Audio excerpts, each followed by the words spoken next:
What's your purpose? I don't know. Most people don't know, so they try and stay busy, trying to fill the emptiness inside. Here's 3 questions to help you discover purpose.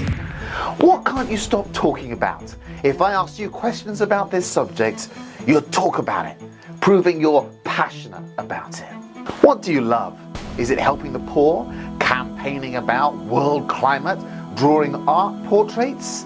Living your purpose is always about doing what you love.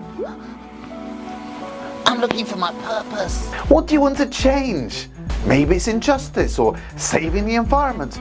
What you can't tolerate is often a clue as to what you are passionate about. Discover your passion and you'll find your purpose.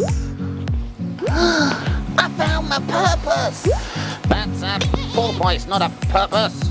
Stupid boy. Sign up. Fulfill your purpose.